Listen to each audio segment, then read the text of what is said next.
Have you ever been in a restroom trying to pee when you know somebody is waiting for you? Maybe your wife or husband is waiting outside. Maybe your friends or coworkers are waiting for you. Maybe somebody is waiting for the stall you're using.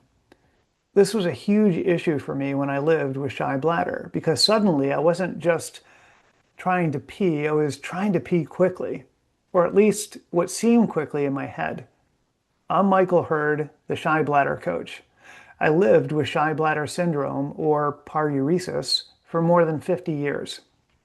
And this feeling that somebody was waiting for me could create an incredible amount of pressure. I'd be standing there thinking, they're waiting for me. I'm taking too long. They're going to wonder what's taking me so long.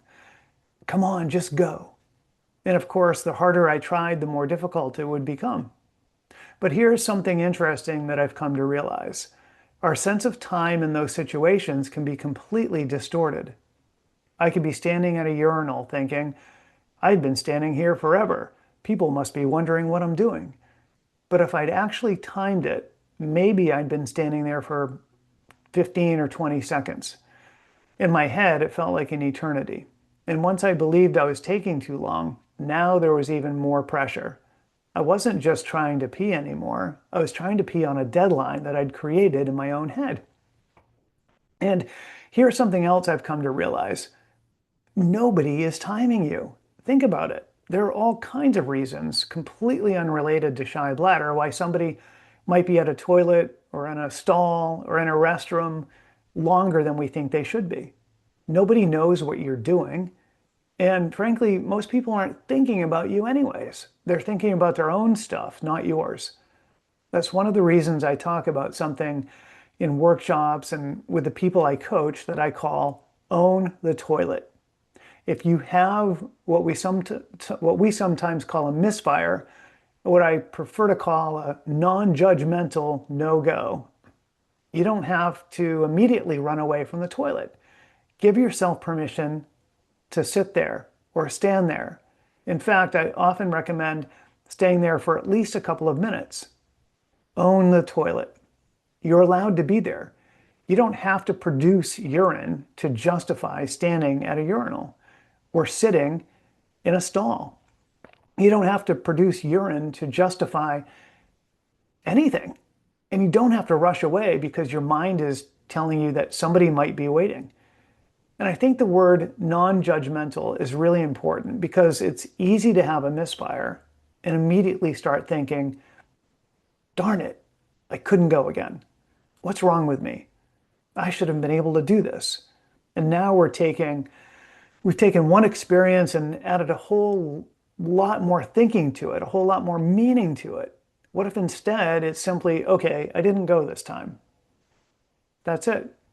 No judgment, no story about what it means for the next bathroom, no prediction about what's going to happen tomorrow. Maybe I stand there another minute anyways. Maybe I don't pee. That's okay. I still own the toilet. And there's another part of this that I think is worth noticing. The person waiting for me might simply be waiting. Meanwhile, in my head, they're wondering where I am. I'm taking too long. They're getting impatient. They're going to know something's wrong. I have to go now. Look at how much pressure can come from all of that thinking. And it can feel incredibly real. But I don't necessarily know really what that person is thinking. In fact, they're probably thinking about their own life.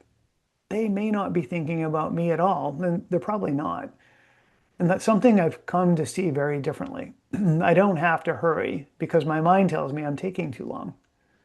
I don't have to believe that thought. I don't have to know what somebody else is thinking at all. And I don't have to turn a no-go or a misfire into evidence that something has gone wrong. Sometimes I just didn't pee. That's all. And if you're working on shy bladder, the next time you have a non-judgmental no-go, instead of immediately getting out of there, maybe experiment with giving yourself permission to stay, to not force yourself to pee, not to try harder, just to remind yourself, I have every right to be here. Nobody is timing me, and I own this toilet. Because ultimately, I want to own the toilet. I don't want the toilet to own me. I'm Michael Hurd, the shy bladder coach. If you're living with shy bladder syndrome or paruresis, I hope you'll subscribe to my channel. And you can find more videos, information, and resources at michaelrhurd.com. That's michaelrhurd.com. Thanks for watching.